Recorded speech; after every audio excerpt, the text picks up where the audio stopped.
Ladies and gentlemen, what better way to celebrate a birthday of an American icon, a legend, the greatest, Muhammad Ali, by bringing back the world title to America, to be exact, to Tuscaloosa, Alabama. Ladies and gentlemen, I introduce to you, and the new world champion, WBC, Deontay the Brown Bomber Wilder.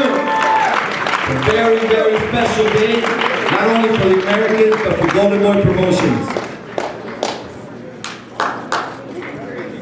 Congratulations, Deontay. Like I said, I'm actually, the man fought a very, very good fight. He was phenomenal in his movement and his thinking and how he calculated. So we welcome America with a great fight and a great champion, the new heavyweight champion of the world, Deontay Wilder. He just slipped the card. Let me take it off.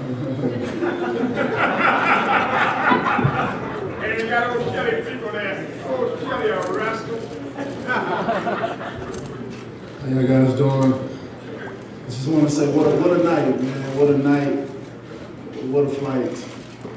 I don't think I could have had a better opponent for me tonight. You know, Bermane was a true champion. You know, he had he could take a nice punch.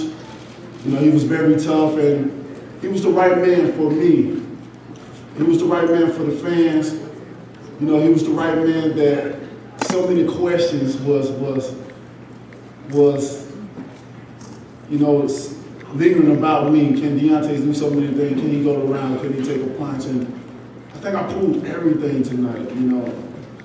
And not only did I prove it, I proved it in great fashion.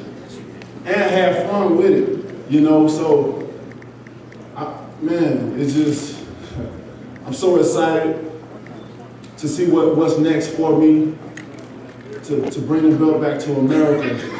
You know, now you finally got a signed American heavyweight that's natural, you know. Got nice charisma.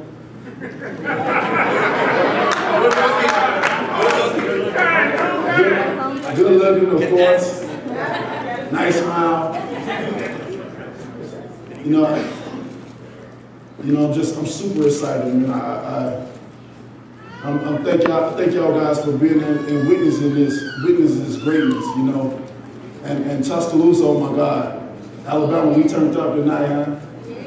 I couldn't ask for nothing better, you know. It was a wonderful, magical night, and I'm ready to do it again. You know, many people didn't know, you know, I came in this fight handicapped. You know, I came in this fight with one eye, and I fought with one hand. I injured my eye late last night, so I had one eye, but nobody knew it though. I had to fake it. I had to bluff it. Sometimes life get hard like that sometimes in life, and sometimes you have to bluff and just keep going. And I think I hurt my hand around about the 4th or 5th round, but nobody could tell. He still couldn't tell, you know. But that's what a true champion is all about, you know, going through the hurt and pain and still getting through the fight, you know. And like I said, I couldn't ask for a better opponent, man. And I think he's going to come back strong, and it ain't the last thing you heard of Bermane Stiverne. So I just like to thank him for the challenge, and may God bless him on his journey. Anybody have any questions? There you go. Deontay, you talk about answering those questions. How gratifying is it for you to stand here now, having answered those questions and hearing them for so long? You know, I feel great. You know, it's like a relief, not for me, but for the people. You know, because we always told people, I know what I can do. I think the hard work is done in training and camp and stuff like that. I tell people, come on, I'm an elite athlete. You think I just train for 4 rounds? You know, we have so many guys that come in, try to rip my head off in sparring, and they do a great job of it. You know, just come, they're fresh every time they get in. You know, I'm an elite athlete, and I take boxing serious. This is my job, you know. I take it very serious.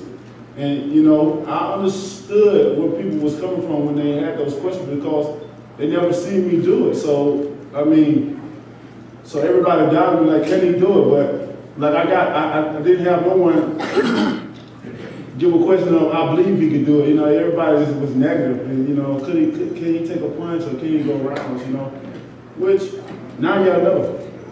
So. Can he box? Can I box? I think I put a lot of combinations together tonight and had fun. You know, how many heavyweights you see in shape like me? And I put my stamp down on. I think I'm the best. I'm the best in shape heavyweight in the world. You know,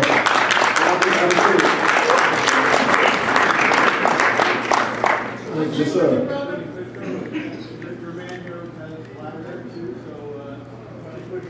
Oh, Shelly was like, oh, Shelly was like, this is for real.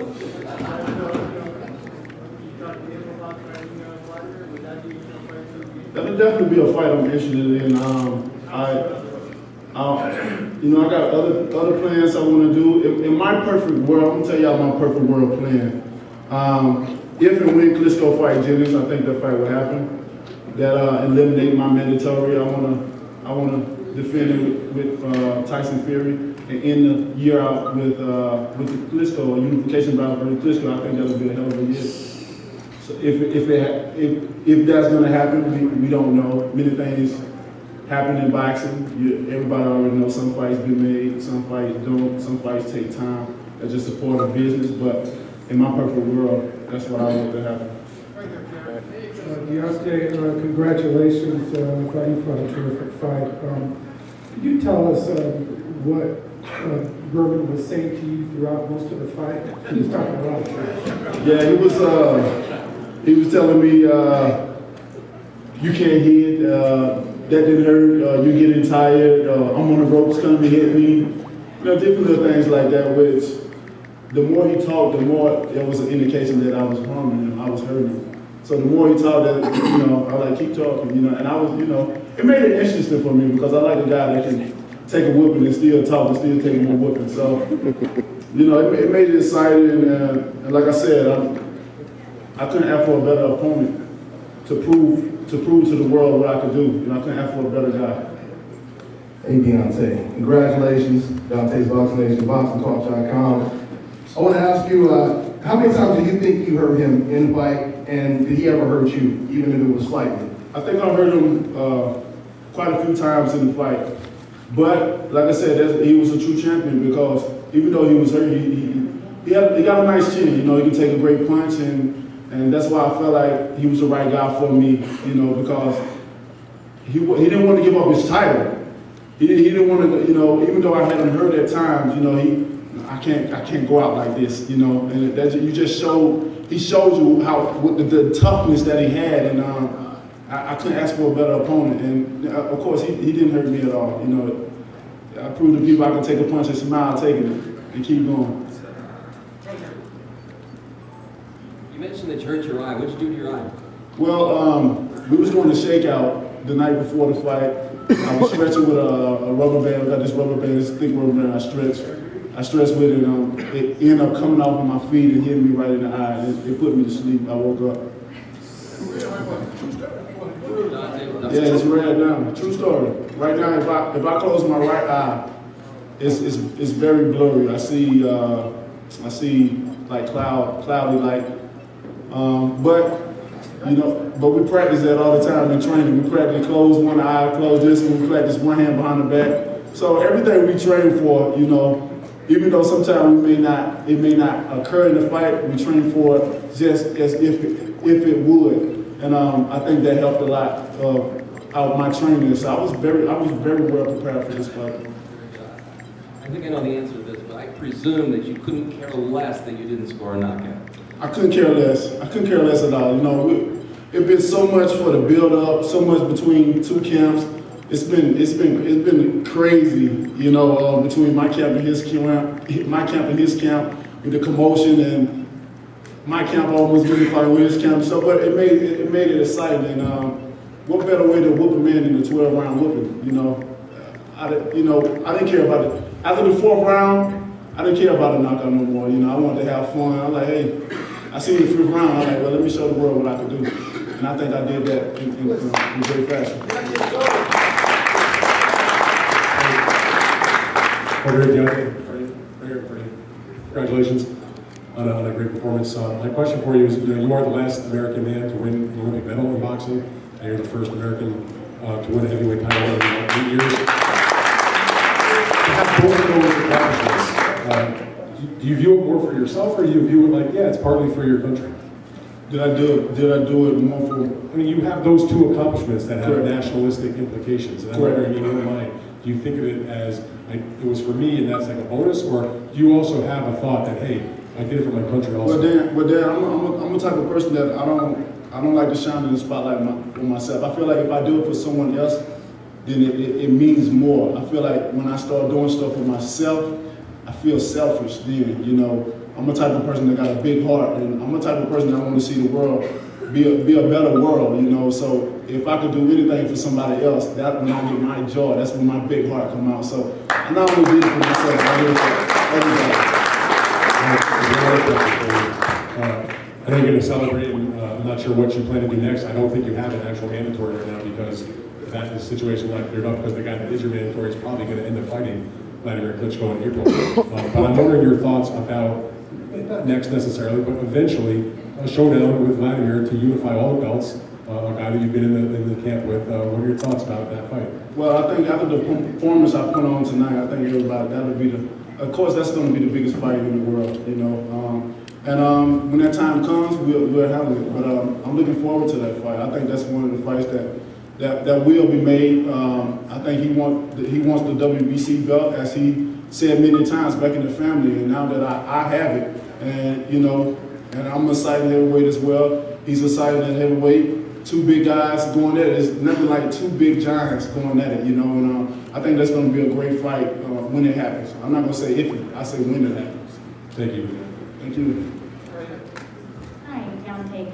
You told your daughter that you would become a world champion. Have you spoken with her tonight? She better be in bed. But, I haven't spoken with her tonight. You know, for Christmas I bought her an iPod so she can FaceTime me or text message me. She's only 9, so I didn't want to get the phone thing, you know. But I'm looking forward to seeing if she got a message on, because I know she was watching. She had the best seat in the house, at the house, you know. She knows a lot. She knows what's going on. She's been in boxing since she was 1 year old, and so she definitely knows what's going on. So I'm looking forward to wrapping that belt around her. I'm gonna say Sophia, me, not you.